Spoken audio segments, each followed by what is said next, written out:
मुदाकरात्तमोदकं सदा विमुक्तिसाधकं कलाधरावत्वंसकं विलासिलोकरक्षकं मुदाकरात्तमोदकं सदा विमुक्तिसाधकं कलाधरावत्वंसकं विलासिलोकरक्षकम् अनायकैकनायकं विनाशिते बदैत्यकं नताशुभाशुनायकं नमामि तं विनायकम् नमामि तं विनायकम् न तेतरातिभीकरं नवोदितर्कभास्वरं न मत्सुरारिनिर्जरं न दाधिकापदुद्धरम् सुरेश्वरं निधीश्वरं गजेश्वरं गणेश्वरं महेश्वरं तमाश्रये परात्परं निरन्तरम्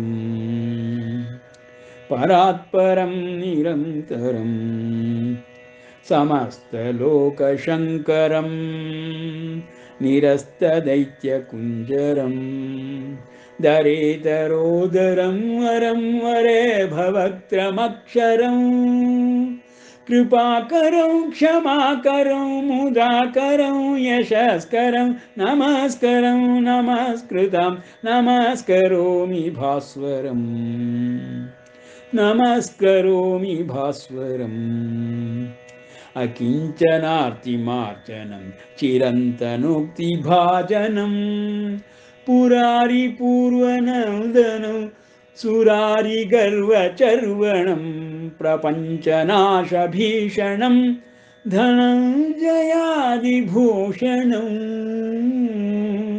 कपोलदानवारणं भजे पुराणवारणम् भजे पुराणवारणम् नितान्तकान्तदन्तकान्तिमन्तकान्तकात्मजम् अचिन्त्यरूपमन्तहीनमन्तरायकृतनं हृदन्तरे निरन्तरं वसन्तमेव योगिनां तमेकदन्तमेव तं विचिन्तयामि सन्ततम् हृदन्तरे निरन्तरं वसन्तमेव योगिनां तमेकदन्तमेव तं विचिन्तयामि सन्ततम् महागणेश पञ्चरत्नमादरेण योऽन्वहं प्रजल्पति प्रभातके हृदि स्मरन् गणेश्वरम् अरोगतामदोषतां सुसाहितीं सुपुत्रतां समाहितायुरभ्युपैतिरभ्युपैति सोचिरो इति श्रीमच्छङ्करभगवत्पादाचार्य सद्गुरुविरचित श्रीमहागणेशपञ्चरत्नस्तोत्रम् सम्पूर्णम्। शुक्लाम्बरधरं विष्णुं शशिवर्णं चतुर्भुजं प्रसन्नवदनं ध्यायेत् सर्वविघ्नोपशान्तये अगजाननपद्मार्कं गजाननमहर्निशम् अनेकदन्तं भक्तानां एकदन्तमुपास्महे। अम्ब त्वामनुसन्ददामि भगवद्गीते भवद्वेषिणी य इमं परमं गुह्यं मद्भक्तेष्वभिधास्यति भक्तिं मयि परां कृत्वा मामे वैष्यत्य संशयः न च तस्मात् मनुष्येषु कश्चिन्मे प्रियकृत्तमः भविता न च मे तस्मादन्यः प्रियतरो भुवि। ಇದುವರೆಗೆ ನಾವು ಗೀತಾ ಜ್ಞಾನ ಅಭ್ಯಾಸದ 4ನೇ ಅಧ್ಯಾಯವಾದ ಜ್ಞಾನಯೋಗವನ್ನು ಕರ್ಮ ಸಂಬಂಧವಾಗಿರುವಂತಹ 3ನೇ ಅಧ್ಯಾಯದಲ್ಲಿ ಹೇಳಿದಂತಹ ಕರ್ಮಯೋಗದ ವಿಷಯದಲ್ಲಿ ಸಂಪೂರ್ಣ ಜ್ಞಾನವನ್ನು ಅರ್ಜುನನಿಗೆ ಪ್ರಸಾದಿಸುತ್ತಾ ಪರಮಾತ್ಮನಾದ ಶ್ರೀಕೃಷ್ಣ ಪರಮಾತ್ಮನು ಅನೇಕ ವಿಧವಾದ ಯಜ್ಞಗಳನ್ನು ವರ್ಣಿಸುತ್ತಾನೆ. ಎಲ್ಲ ಯಜ್ಞಗಳನ್ನು ವರ್ಣಿಸಿದ ನಂತರದಲ್ಲಿ ಈ ಯಜ್ಞದ ವಿಷಯದಲ್ಲಿ ಸಂಪೂರ್ಣ ಜ್ಞಾನವನ್ನು ಕರ್ಮಜ್ಞಾನವನ್ನು ನೀನು ಹೊಂದಬೇಕು ಅರ್ಜುನ. ಕರ್ಮಯೋಗದಿಂದಲೇ ಜ್ಞಾನಯೋಗವು, ಅನಂತರದಲ್ಲಿ ಜ್ಞಾನಯೋಗದಿಂದಲೇ ಮೋಕ್ಷವೂ ದೊರಕುತ್ತದೆ ಎಂಬುದಾಗಿ ಜ್ಞಾನದ ಮಹಿಮೆಯನ್ನು ಕೊಂಡಾಡಲಾರಂಭಿಸುತ್ತಾನೆ. ಜ್ಞಾನದ ಮಹಿಮೆಯನ್ನು ಕೊಂಡಾಡುವುದಕ್ಕೆ ಮೊದಲು 16 ಕರ್ಮಯೋಗದ ವಿಷಯದಲ್ಲಿ 16 ಯಜ್ಞಗಳನ್ನು ತಿಳಿಸುತ್ತಾ ಪರಮಾತ್ಮನು ಏವಂ ಬಹುವಿಧ ಯಜ್ಞ ವಿತತ ಬ್ರಹ್ಮಣೋ ಮುಖೇ ಕರ್ಮಜಾನ್ ವಿದ್ಧಿ ತಾನ್ ಸರ್ವಾನ್ ಏವಂ ಜ್ಞಾತ್ವಾ ವಿಮೋಕ್ಷ್ಯಸೆ. ಹೀಗೆ ಅನೇಕ ವಿಧವಾದ ಯಜ್ಞಗಳು ಬ್ರಹ್ಮನ ಮುಖದಿಂದ ಬಂದ ವಾಣಿಯ ರೂಪದಲ್ಲಿ, ಅಂದರೆ ಚತುರ್ಮುಖ ಬ್ರಹ್ಮನ ಮುಖದಿಂದ ಬಂದಿರುವಂಥದ್ದು ವೇದಗಳು. ಆ ವೇದದ ದ್ವಾರದಲ್ಲಿ, ವೇದದ ಮೂಲಕ ನೀನು ಎಲ್ಲ ಯಜ್ಞ ಕರ್ಮಗಳನ್ನು ವಿಸ್ತರಿಸಿ ಹೇಳಲ್ಪಟ್ಟಿರುವುದನ್ನು ತಿಳಿದುಕೊಳ್ಳಬೇಕು ಅರ್ಜುನ. ಅವುಗಳೆಲ್ಲವನ್ನು ಕರ್ಮದಿಂದಲೇ ಹುಟ್ಟಿದವುಗಳು ಎಂಬುದಾಗಿ ತಿಳಿದುಕೊಳ್ಳಬೇಕು. ಹೀಗೆ ಕರ್ಮಯೋಗವನ್ನು ನೀನು ಅರ್ಥ ಮಾಡಿಕೊಳ್ಳಬೇಕು. ಯಜ್ಞ ಕರ್ಮದ ವಿಷಯದಲ್ಲಿ ಹಲವಾರು ಯಜ್ಞಗಳನ್ನು ನಾನು ನಿನಗೆ ತಿಳಿಸಿದ್ದೇನೆ. ಅವುಗಳೆಲ್ಲವೂ ವೇದದ ದ್ವಾರ ಹುಟ್ಟಿರುವುದರಿಂದ, ಚತುರ್ಮುಖ ಬ್ರಹ್ಮನ ಮುಖದಿಂದ ಹೊರಟಿರುವುದರಿಂದ ಅವುಗಳು ವೇದಗಳು ಎನಿಸಿಕೊಂಡಿದೆ. ಅಂತಹ ವೇದಗಳ ಮೂಲಕ ನೀನು ಯಜ್ಞ ಕರ್ಮಗಳ ವಿಷಯದಲ್ಲಿ ಸಕಲ ಜ್ಞಾನವನ್ನು ಹೊಂದಬೇಕು ಅರ್ಜುನ. ಕರ್ಮಜಾನ್ ವಿದ್ಧಿ ತಾನ್ ಸರ್ವಾನ್, ಎಲ್ಲವೂ ಕರ್ಮದಿಂದಲೇ ಹುಟ್ಟಿದೆ ಎಂಬುದನ್ನು ಮರೆಯಬೇಡ ಅರ್ಜುನ. ಈ ರೀತಿ ನೀನು ತಿಳಿದುಕೊಳ್ಳುವುದರಿಂದ ಸರಿಯಾದ ಜ್ಞಾನವನ್ನೇ ಕರ್ಮದ ವಿಷಯದಲ್ಲಿ ಹೊಂದುವೆ. ಅಂತಹ ಜ್ಞಾನದಿಂದ ಮೋಕ್ಷವನ್ನು ಹೊಂದಬಹುದು ಎಂಬುದಾಗಿ 4ನೇ ಅಧ್ಯಾಯದ 32ನೆಯ ಶ್ಲೋಕದಲ್ಲಿ ಯಜ್ಞಕರ್ಮದ ವಿಷಯವಾಗಿ ಪರಮಾತ್ಮನು ಮಹಿಮೆಯನ್ನು ತಿಳಿಸುತ್ತಾ, ಅದರಿಂದ ಉದ್ಭವವಾಗುವ ಜ್ಞಾನವನ್ನು ವೇದಗಳೆಂಬುದಾಗಿ ತಿಳಿಸುತ್ತಾ, ಈ ಕರ್ಮಯೋಗದ ವಿಷಯದಲ್ಲಿ ಮತ್ತು ಜ್ಞಾನಯೋಗದ ವಿಷಯದಲ್ಲಿ ಚತುರ್ಮುಖ ಬ್ರಹ್ಮನ ವಾಣಿಯಾಗಿರುವಂತಹ ವೇದಗಳೇ ಸರ್ವೋತ್ಕೃಷ್ಟವಾದದ್ದು, ಅದೇ ಮೂಲಾಧಾರವಾಗಿರುವಂಥದ್ದು ಎಂಬುದಾಗಿ ತಿಳಿಸಿದ ಪರಮಾತ್ಮನು ಯಜ್ಞಗಳಲ್ಲಿ ಶ್ರೇಷ್ಠತಮವಾದ ಯಜ್ಞಗಳನ್ನು ಒಂದರ ಮೇಲೆ ಒಂದರಂತೆ ಜೋಡಿಸಿ ಹೇಳುತ್ತಾ ಮುಂದಿನ 33ನೆಯ ಶ್ಲೋಕದಲ್ಲಿ ಶ್ರೇಯಾನ್ ದ್ರವ್ಯಮಯಾತ್ ಯಜ್ಞಾತ್ ಜ್ಞಾನಯಜ್ಞ ಪರಂತಪ ಸರ್ವಂ ಕರ್ಮಾಖಿಲಂ ಪಾರ್ಥ ಜ್ಞಾನೇ ಪರಿಸಮಾಪ್ಯತೆ. ಅಪ್ಪ ಅರ್ಜುನ, ಎಲ್ಲವೂ ಕರ್ಮಯೋಗದಿಂದಲೇ ಆರಂಭವಾದರೂ ಜ್ಞಾನಯೋಗದಲ್ಲಿ ಪರಿಸಮಾಪ್ತಿಯನ್ನು ಹೊಂದಬೇಕು. ಎಂದರೆ ಪ್ರತಿ ಕರ್ಮವು ಜ್ಞಾನೋದಯಕ್ಕೆ ಕಾರಣವಾಗಬೇಕು. ಜ್ಞಾನೋದಯವಾಯಿತು ಎಂಬುದಾಗಿ ಕರ್ಮವನ್ನು ನಿಲ್ಲಿಸುವಂತಿಲ್ಲ. ಕರ್ಮವನ್ನು ಮಾಡಿಯೇ ಮಾಡಬೇಕು, ಅದರಿಂದ ಜ್ಞಾನೋದಯವನ್ನು ಪಡೆಯಲೇಬೇಕು ಎಂಬುದಾಗಿ ತಿಳಿಸುತ್ತಾ ಪರಮಾತ್ಮನು ಕರ್ಮಯೋಗದ ಮಹಿಮೆಯನ್ನು ಜ್ಞಾನಯೋಗಕ್ಕೆ ಮೂಲ ರೂಪದಲ್ಲಿ ಹೇಳುತ್ತಾ ನಂತರದಲ್ಲಿ ಮುಂದಿನ ಶ್ಲೋಕದಲ್ಲಿ ಇಂತಹ ಜ್ಞಾನವನ್ನು ಪಡೆದಿರುವಂತಹ ಜ್ಞಾನಿಗಳ ವಿಷಯದಲ್ಲಿ ವರ್ಣನೆಯನ್ನು ಮಾಡುತ್ತಲಿದ್ದಾನೆ.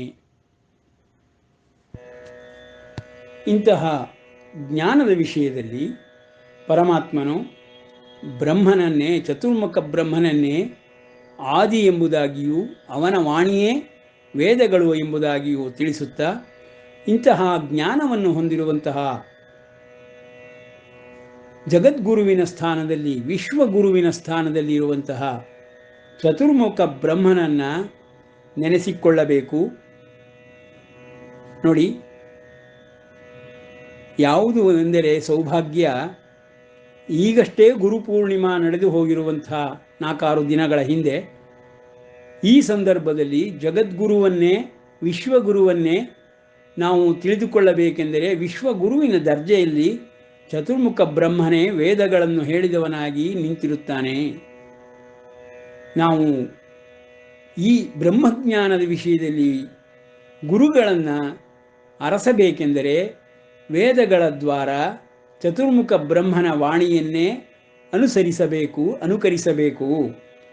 ಅವನೇ ಸಕಲಾದಿ ಗುರುವು, ವಿಶ್ವಕ್ಕೆ ಗುರುವು ಎಂಬುದಾಗಿ ಪರಮಾತ್ಮನು ತಿಳಿಸುತ್ತಾ, ಅಂತಹ ಜ್ಞಾನಿಗಳು ಬ್ರಹ್ಮಣೋ ಮುಖೇ, ಇಲ್ಲಿ ಬ್ರಹ್ಮಣೋ ಮುಖೇ ಎಂದರೆ ಸಾಮಾನ್ಯ ಅರ್ಥದಲ್ಲಿ ಬ್ರಾಹ್ಮಣನ ಮುಖದಲ್ಲಿ ಎಂದು ಹೇಳಿಬಿಡುತ್ತಾರೆ. ಏಕೆಂದರೆ ಬ್ರಾಹ್ಮಣರು ವೇದಗಳನ್ನು ಅಭ್ಯಾಸ ಮಾಡುತ್ತಾ ಇರುವುದರಿಂದ ಬ್ರಾಹ್ಮಣರ ಮುಖ ಅಂತ ಹೇಳಿಬಿಡುತ್ತಾರೆ. ಆದರೆ ವಾಸ್ತವವಾಗಿ ಚತುರ್ಮುಖ ಬ್ರಹ್ಮನಿಂದಲೇ ಆ ವೇದವು ಆರಂಭವಾದದ್ದು, ವಾಣಿ ರೂಪದಲ್ಲಿ ಹೊರಬಂದದ್ದು, ವೇದವಾಣಿಯಾಗಿ ಜಗತ್ತನ್ನೇ ಬೆಳಗುತ್ತಿರುವಂಥದ್ದು. ಅಂತಹ ಚತುರ್ಮುಖ ಬ್ರಹ್ಮನೇ ವಿಶ್ವಗುರು ಎನಿಸಿಕೊಳ್ಳುತ್ತಾನೆ. ಚತುರ್ಮುಖ ಬ್ರಹ್ಮನು ಮಹಾವಿಷ್ಣುವಿನ ಮಗನಾಗಿ ಜನಿಸಿ ತಪವನ್ನಾಚರಿಸಿ 5000 ವರ್ಷಗಳ ನಂತರದಲ್ಲಿ ಆದಿಮೂಲ ನೆನೆಸಿದ ಮಹಾವಿಷ್ಣುವಿನ ದರ್ಶನವನ್ನು ಪಡೆದುಕೊಳ್ಳುತ್ತಾನೆ. ಈ ರೀತಿ ಪುರಾಣೋಕ್ತವಾಗಿ ಇರುವಂತಹ ಕಥೆಗಳಿಂದ ತಿಳಿದು ಬರುತ್ತದೆ. ಅದರಿಂದ ಏನಪ್ಪ ಎಂದರೆ ಚತುರ್ಮುಖ ಬ್ರಹ್ಮನು ಆದಿಮೂಲನಾದ ಮಹಾವಿಷ್ಣುವಿನ ಮಗನಾಗಿ ಇಂದಿಗೂ ಪ್ರಸಿದ್ಧಿಯನ್ನು ಪಡೆದಿರುವನು. ಅಂತಹ ಚತುರ್ಮುಖ ಬ್ರಹ್ಮನೇ ಬ್ರಹ್ಮಜ್ಞಾನದ ವಿಷಯದಲ್ಲಿ ಅಂತಿಮ ಆದಿ ಎರಡೂ ಆಗಿದ್ದಾನೆ.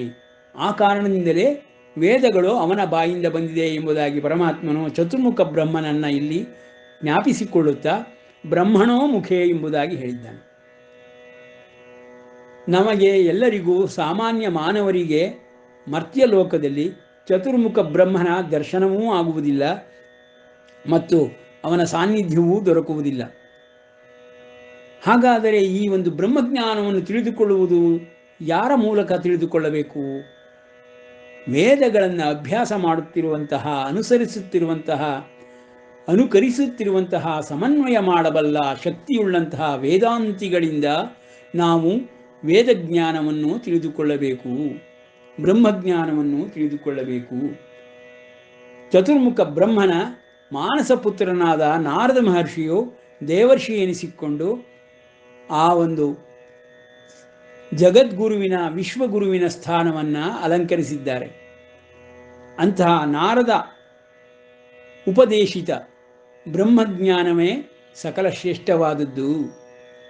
ನಾರದ ಮಹರ್ಷಿಗಳು ದೇವರ್ಷಿಗಳಾಗಿರುವುದರಿಂದ, ಅವರು ದೇವಲೋಕಕ್ಕೆ ಸೀಮಿತವಾಗಿರುವುದರಿಂದ ಮರ್ತ್ಯಲೋಕದಲ್ಲಿ ಅವರು ಬರುವುದೇ ಇಲ್ಲ, ಕಾಣುವುದೇ ಇಲ್ಲ ಎಂಬ ಬಲವಾದ ನಂಬಿಕೆ ಸಾಮಾನ್ಯರಿಗೆ ಎಲ್ಲರಲ್ಲೂ ಇರುವುದರಿಂದ ನಮಗೆ ಕಣ್ಣಿಗೆ ಕಾಣುವ ಜಗದ್ಗುರು ಯಾರು ಎಂಬುದಾಗಿ ವಿಚಾರ ಮಾಡಿದಾಗ ಋಷಿ ಮುನಿಗಳು ನಮಗೆ ಅತ್ಯಂತ ಹತ್ತಿರವಾಗಿರುವಂತಹ ಜಗದ್ಗುರುಗಳು. ಈ ವೇದವನ್ನು ಅಭ್ಯಾಸ ಮಾಡಿ ಅನುಷ್ಠಾನದಿಂದ ದ್ರಷ್ಟಾರರಾದವರು, ವೇದದ್ರಷ್ಟಾರರು, ಮಂತ್ರದ್ರಷ್ಟಾರರು ಆಗಿರುವುದರಿಂದ ಋಷಿಮುನಿಗಳೇ ನಮಗೆ ವಿಶ್ವಗುರು ಎಂಬುದಾಗಿ ನಾವು ಸ್ವೀಕರಿಸಬೇಕು. ಋಷಿಮುನಿಗಳ ಸಹಾಯದಿಂದ, ಅವರ ಬ್ರಹ್ಮಜ್ಞಾನದ ಸಹಾಯದಿಂದ ನಾರದ ಮಹರ್ಷಿಯನ್ನು, ದೇವರ್ಷಿಯನ್ನು ಮತ್ತು ಚತುರ್ಮುಖ ಬ್ರಹ್ಮನನ್ನು ತಿಳಿದುಕೊಳ್ಳಬಹುದು. ಹೀಗೆ ಪರಂಪರೆಯೇ, ಗುರು ಪರಂಪರೆಯೇ ನಮಗೆ ಆದಿಮೂಲನಿಂದ ಬಂದಿರುವಂಥದ್ದು.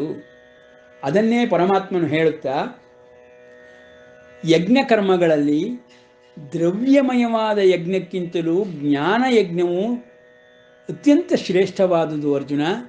ದ್ರವ್ಯಮಯವಾದ ಕರ್ಮಯೋಗ ಸಂಬಂಧವಾದಂತಹ ಯಜ್ಞವನ್ನು ಆಚರಿಸುವುದರ ಮೂಲಕವಾಗಿ ಬ್ರಹ್ಮಜ್ಞಾನವನ್ನು ಪಡೆದುಕೊಂಡು ನಂತರದಲ್ಲಿ ಜ್ಞಾನಯಜ್ಞವನ್ನು ಒಬ್ಬನು ತಪಸ್ವಿಯಂತೆ ತಪಸ್ಸು ಮಾಡಬೇಕು. ಈ ರೀತಿ ತಪಸ್ಸು ಮಾಡುವುದರಿಂದ ಜ್ಞಾನಯಜ್ಞವು ಅವನಿಗೆ ಒಲಿಯುವುದು. ಆ ಬ್ರಹ್ಮಜ್ಞಾನವು ಒಲಿಯುತ್ತೆಂದರೆ ಅವನು ಬ್ರಹ್ಮಜ್ಞಾನಿ ಎನಿಸಿಕೊಳ್ಳುವನು. ಅಂತಹ ಬ್ರಹ್ಮಜ್ಞಾನಿಯಾಗಿರುವಂತಹ ಹಲವಾರು ಋಷಿಮುನಿಗಳು ನಮ್ಮ ಪರಂಪರೆಯಲ್ಲಿ ಬಂದಿದ್ದಾರೆ. ಪ್ರತಿಯೊಬ್ಬರೂ ತಮ್ಮದೇ ಆದ ಒಂದು ಸ್ಥಾನವನ್ನು ಅಲಂಕರಿಸಿ ನಮ್ಮ ವೇದಗಳಿಗೆ ಸೂಕ್ತವಾದ ಜ್ಞಾನವನ್ನು ವಿಂಗಡಿಸಿ ಕರುಣಿಸಿದ್ದಾರೆ.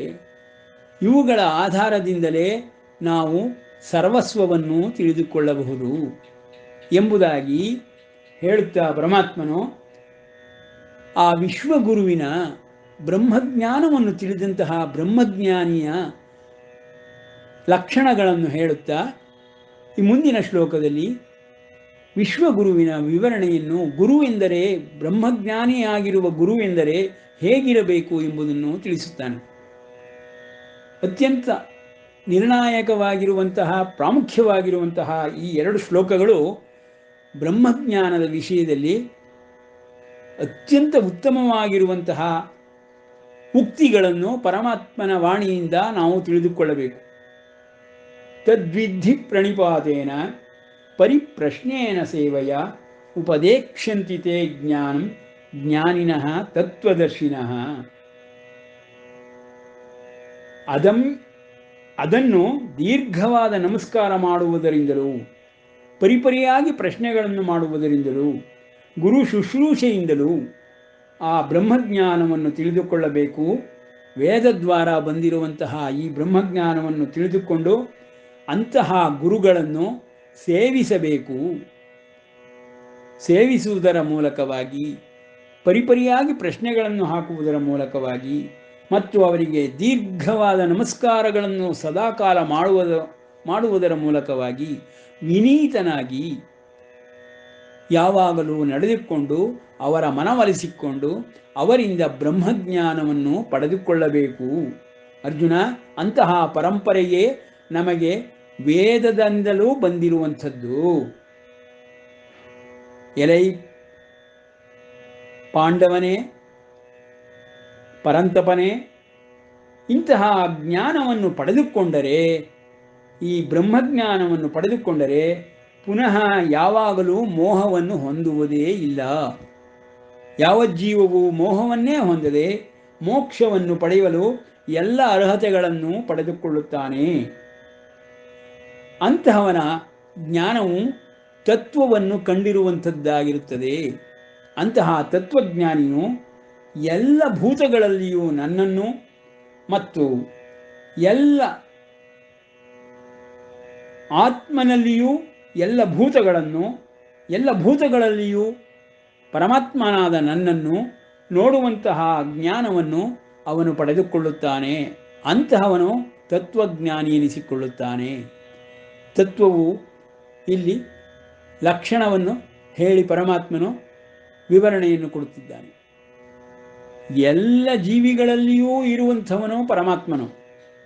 ಹಾಗೆ ಎಲ್ಲ ಜೀವಿಗಳು ಪರಮಾತ್ಮನಲ್ಲಿಯೇ ಎಂಬುದಾಗಿ ಯಾವನು ತತ್ವವನ್ನು ತಿಳಿದುಕೊಳ್ಳುತ್ತಾನೆಯೋ, ಸರ್ವಲೋಕ ಮಹೇಶ್ವರನು, ಯಜ್ಞತಪಸಾ ಭೋಕ್ತಾರನು, ಸರ್ವಹೃದಿ ಸ್ಥಿತ್ಯನು ಎಂಬುದಾಗಿ ಯಾರು ತಿಳಿದುಕೊಳ್ಳುತ್ತಾನೆಯೋ ಅಂತಹವನು ತತ್ವಜ್ಞಾನಿ ಎನಿಸಿಕೊಳ್ಳುತ್ತಾನೆ. ತತ್ವಜ್ಞಾನದಿಂದಲೂ ಬ್ರಹ್ಮಜ್ಞಾನದಿಂದಲೂ ಯಾರು ನನ್ನನ್ನು ತಿಳಿದುಕೊಳ್ಳುತ್ತಾರೆಯೋ ಅಂತಹವರಿಗೆ ಯಾವ ಕರ್ಮಶೇಷಗಳು, ಕರ್ಮಫಲಗಳು ನಿಲ್ಲುವುದಿಲ್ಲ. ಎಲ್ಲವೂ ಜ್ಞಾನಾಗ್ನಿಯಿಂದ ದಗ್ಧವಾಗಿ ಜ್ಞಾನವೆಂಬ ಕತ್ತಿಯಿಂದ ಕತ್ತರಿಸಲ್ಪಟ್ಟು ಅವನು ಮೋಕ್ಷವನ್ನೇ ಹೊಂದುವನು ಎಂಬುದಾಗಿ ಬ್ರಹ್ಮಜ್ಞಾನದ ವಿಷಯವನ್ನು ಮತ್ತು ಬ್ರಹ್ಮಜ್ಞಾನಿಯ ಲಕ್ಷಣಗಳನ್ನು ಪರಮಾತ್ಮನು ಈ 2-3 ಶ್ಲೋಕಗಳಲ್ಲಿ ವರ್ಣಿಸುತ್ತಲಿದ್ದಾನೆ. ಸಾಮಾನ್ಯವಾದ ಒಂದು ವಿದ್ಯೆಯಲ್ಲಿರುವಂತಹ ಜ್ಞಾನವನ್ನೇ ನಾವು ಗುರುಗಳಿಂದ ಕಲಿತುಕೊಂಡು ಅವರುಗಳಿಗೆ ವಿಧೇಯರಾಗಿ ನಡೆದುಕೊಂಡು ಸಂಪೂರ್ಣ ಜ್ಞಾನವನ್ನು ಅವರಿಂದ ಪಡೆದುಕೊಳ್ಳಬೇಕು. ಇದು ಗುರು ಪರಂಪರೆಯಿಂದ ಬಂದಿರುವಂತಹ ವಿದ್ಯಾ ಮತ್ತು ಶಿಕ್ಷೆಯನ್ನು ಪಡೆದುಕೊಳ್ಳುವಂತಹ ಮಾರ್ಗ. ಈ ರೀತಿಯ ಶಿಕ್ಷಣವನ್ನು ಪಡೆದುಕೊಂಡಂತಹ ಗುರುಗಳನ್ನು ನಾವು ಜಗದ್ಗುರುಗಳೆಂಬುದಾಗಿಯೇ ಮರ್ತ್ಯಲೋಕದಲ್ಲಿ ನೋಡುತ್ತೇವೆ. ಆದಿಕಾಲದಿಂದಲೂ ಬಂದಿರುವಂತಹ ವೇದಜ್ಞಾನ ಪ್ರಣೀತವಾಗಿರುವಂತಹ ವೇದಾಧ್ಯಯನ, ವೇದಾಂತ ಪ್ರತಿಪಾದ್ಯನಾದಂತಹ ಪರಮಾತ್ಮನನ್ನು ಸರಿಯಾದ ರೀತಿಯಲ್ಲಿ ಯಾರು ಅರ್ಥ ಮಾಡಿಕೊಳ್ಳುತ್ತಾರೋ ಅವನೇ ತತ್ವಜ್ಞಾನಿ ಎನಿಸಿಕೊಳ್ಳುತ್ತಾನೆ. ಪರಮಾತ್ಮನ ದರ್ಶನವನ್ನು ಪಡೆಯುತ್ತಾನೆ. ಆ ಒಂದು ಕಾರಣದಿಂದ ಅವನಿಗೆ ಮೋಕ್ಷವೂ ಲಭಿಸುತ್ತದೆ. ಕರ್ಮಗಳು ಯಾವುದೂ ನಿಲ್ಲುವುದಿಲ್ಲ, ಕರ್ಮಶೇಷವೂ ಇರುವುದಿಲ್ಲ, ಕರ್ಮಫಲಗಳನ್ನೂ ಅವನು ನಾಶ ಮಾಡಿಬಿಡುತ್ತಾನೆ ಎಂಬುದಾಗಿ ಜ್ಞಾನದ ಲಕ್ಷಣವನ್ನು, ಬ್ರಹ್ಮಜ್ಞಾನದ ಲಕ್ಷಣವನ್ನು, ಬ್ರಹ್ಮಜ್ಞಾನಿಯ ಲಕ್ಷಣವನ್ನು ಪರಮಾತ್ಮನು ವರ್ಣಿಸುತ್ತಾ, ಯಜ್ಞಾತ್ವಾ ನ ಪುನರ್ಮೋಹಂ ಏವಂ ಯಾಸ್ಯಸಿ ಪಾಂಡವ ಯೇನ ಭೂತಾನ್ಯಶೇಷೇಣ ದ್ರಕ್ಷ್ಯಸ್ಯಾತ್ಮನ್ಯಥೋ ಮಯಿ ಅಪಿ ಚೇದಸಿ ಪಾಪೇಭ್ಯಃ ಸರ್ವೇಭ್ಯಃ ಪಾಪಕೃತ್ತಮಃ ಸರ್ವಂ ಜ್ಞಾನ ಪ್ಲವೇನೈವ ವ್ಯಜಿನಂ ಸಂತರಿಷ್ಯಸಿ. ಈ ಭವಸಾಗರವನ್ನೇ ದಾಟುವ ನಾವೆಯಂತೆ ಜ್ಞಾನವು ಬ್ರಹ್ಮಜ್ಞಾನವು ಕಾರ್ಯವನ್ನು ಮಾಡುತ್ತದೆ. ಆದುದರಿಂದ ಬ್ರಹ್ಮಜ್ಞಾನವನ್ನು ಪಡೆದುಕೊಂಡು ನಾವೆಯಂತೆ ಉಪಯೋಗಿಸಿಕೊಳ್ಳಬೇಕು. ಭವಸಾಗರವನ್ನೇ ದಾಟಿ ಮೋಕ್ಷವನ್ನು ಹೊಂದಬಹುದು ಅರ್ಜುನ ಎಂಬುದಾಗಿ ಜ್ಞಾನದ ಮಹಿಮೆಯನ್ನು ಪರಮಾತ್ಮನು ವರ್ಣಿಸುತ್ತಾ ಬ್ರಹ್ಮಜ್ಞಾನಿಯ ಮಹಿಮೆಯನ್ನು ವರ್ಣಿಸುತ್ತಿದ್ದಾನೆ. ಈ ರೀತಿಯ ಬ್ರಹ್ಮಜ್ಞಾನಿಗಳು ಚತುರ್ಮುಖ ಬ್ರಹ್ಮನ ಹೊರತಾಗಿ ನಾರದ ಮಹರ್ಷಿಗಳು ಬ್ರಹ್ಮಮಾನಸ ಪುತ್ರರು. ಅವರು ದೇವರ್ಷಿಯಾಗಿ ದೇವಲೋಕದಲ್ಲೇ ಇರುವಂಥವರಾದ್ದರಿಂದ ಋಷಿ ಮುನಿಗಳು ಮುಂದಿನ ಅನುಕ್ರಮವಾಗಿ ಬಂದಿರುವಂತಹ ನಮಗೆ ಬ್ರಹ್ಮಜ್ಞಾನವನ್ನು ಕೊಡಿಸುವಂತಹ ಜಗದ್ಗುರುಗಳು ವಿಶ್ವಗುರುಗಳು ಆಗಿರುತ್ತಾರೆ. ಅಂತಹ ಋಷಿಮುನಿಗಳಿಂದ ಸಂಪೂರ್ಣ ಬ್ರಹ್ಮಜ್ಞಾನವನ್ನು ಪಡೆದುಕೊಂಡು ನಾರಾಯಣ ನಾವುಗಳು ಈ ಗುರು ಪರಂಪರೆಯನ್ನು ಋಷಿ ಪರಂಪರೆಯನ್ನು ಕಾಪಾಡಿಕೊಳ್ಳಬೇಕು. ಜ್ಞಾನವನ್ನು ಪಡೆದುಕೊಳ್ಳುತ್ತಾ ಕರ್ಮಶೇಷವನ್ನು ಸಂಪೂರ್ಣವಾಗಿ ನಾಶ ಮಾಡಿ ಕರ್ಮವನ್ನೂ ನಾಶ ಮಾಡಿ ಮೋಕ್ಷವನ್ನು ಪಡೆದುಕೊಳ್ಳಬೇಕು. ಅಪಿ ಚೇದಸಿ ಪಾಪೇಭ್ಯಃ ಸರ್ವೇಭ್ಯಃ ಪಾಪಕೃತ್ತಮಃ ಸರ್ವಂ ಜ್ಞಾನ ಪ್ಲವೇನೈವ ವ್ಯಜಿನಂ ಋಜಿನಂ ಸಂತರಿಷ್ಯಸಿ. ಈ ಜ್ಞಾನವು ಹೇಗೆ ಕೆಲಸ ಮಾಡುತ್ತೆ ಎಂದರೆ ಅರ್ಜುನ, ಕತ್ತಿಯು ಕತ್ತರಿಸುವ ರೀತಿಯಲ್ಲಿ ಪಾಪಗಳನ್ನು ಕತ್ತರಿಸಿ ನಾಶ ಮಾಡಿಬಿಡುತ್ತದೆ. ಅಗ್ನಿಯು ದಹಿಸುವ ರೀತಿಯಲ್ಲಿ ಈ ಬ್ರಹ್ಮಜ್ಞಾನವು ಸರ್ವ ಕರ್ಮಗಳನ್ನು ಕರ್ಮಶೇಷಗಳನ್ನು ಕರ್ಮ ಫಲಗಳನ್ನು ದಹಿಸಿ ನಾಶ ಮಾಡಿಬಿಡುತ್ತದೆ. ಕರ್ಮ ಬೀಜವನ್ನೇ ಹುರಿದು ಹಾಕಿ ಇನ್ನೊಮ್ಮೆ ಕರ್ಮವು ಫಲವನ್ನೇ ಕೊಡದೇ ಇರುವ ರೀತಿಯಲ್ಲಿ ಕರ್ಮ ಬೀಜಗಳನ್ನು ಅದರ ಫಲ ಕೊಡದೇ ಇರುವಂತೆ ನಾಶ ಮಾಡಿಬಿಡುತ್ತದೆ. ಈ ರೀತಿಯ ಅಗ್ನಿಯೋಪಾದಿಯಲ್ಲಿ ಕತ್ತಿಯೋಪಾದಿಯಲ್ಲಿ ಕಾರ್ಯನಿರ್ವಹಿಸುವಂತಹ ಈ ಜ್ಞಾನವು ಸರ್ವಶ್ರೇಷ್ಠವಾದುದು. ಅದು ಬ್ರಹ್ಮಜ್ಞಾನವೇ ಎಲ್ಲ ಜ್ಞಾನಕ್ಕಿಂತಲೂ ಎಲ್ಲ ವಿದ್ಯೆಗಳಿಗಿಂತಲೂ ಶ್ರೇಷ್ಠವಾದುದು. ಅಂತಹ ಬ್ರಹ್ಮಜ್ಞಾನವನ್ನು ಪಡೆದವನಿಗೆ ಪುನರ್ಜನ್ಮವೇ ಉಂಟಾಗುವುದಿಲ್ಲ. ಅವನು ಮೋಕ್ಷವನ್ನು ಪಡೆದುಕೊಂಡೇ ತೀರುತ್ತಾನೆ ಎಂಬುದಾಗಿ ಅಭಯವಾಕ್ಯಗಳನ್ನು ಪರಮಾತ್ಮನು ಈ 3 ಶ್ಲೋಕಗಳಲ್ಲಿ ಕೊಡುತ್ತಾ ಜಗದ್ಗುರುವಿನ ವಿಶ್ವಗುರುವಿನ ಬ್ರಹ್ಮಜ್ಞಾನಿಯ ಮಹತ್ತನ್ನು ಮಹಿಮೆಯನ್ನು ವರ್ಣಿಸುತ್ತಿದ್ದಾನೆ. ಇವನ್ನು ನಾವು ಚತುರ್ಮುಖ ಬ್ರಹ್ಮನಲ್ಲಿಯೂ ನಾರದ ದೇವರ್ಷಿಯಲ್ಲಿಯೂ ಋಷಿ ಮುನಿಗಳಲ್ಲಿಯೂ ಕಾಣಬಹುದು ಎಂಬಲ್ಲಿಗೆ ಇಂದು ವಿರಮಿಸೋಣ. ಗುರುಪೂರ್ಣಿಮಾ ಪ್ರಯುಕ್ತ ನಮ್ಮ ಈ ಗುರು ಪರಂಪರೆಯನ್ನು ಸರ್ವದಾ ಕಾಲ ಮನಸ್ಸಿನಲ್ಲಿ ಸ್ಮರಿಸಿಕೊಂಡು ಬ್ರಹ್ಮಜ್ಞಾನವನ್ನು ಪಡೆದುಕೊಳ್ಳುವುದಕ್ಕೆ ಅವರಿಗೆ ವಿನೀತರಾಗಿ ವಿಧೇಯರಾಗಿ ಸದಾ ಸ್ಮರಿಸುತ್ತಾ ಸಾಷ್ಟಾಂಗ ಪ್ರಣಾಮವನ್ನು ಮಾಡುತ್ತಾ ಅನುಷ್ಠಾನವನ್ನು ಮಾಡಿ ಅನುಕರಣೆಯನ್ನು ನಾವು ಮಾಡುತ್ತಾ ಬ್ರಹ್ಮಜ್ಞಾನವನ್ನು ಪಡೆದುಕೊಳ್ಳೋಣ ಎಂಬಲ್ಲಿಗೆ ಇಂದು ವಿರಮಿಸೋಣ. ಶ್ರೀಕೃಷ್ಣಾರ್ಪಣಮಸ್ತು.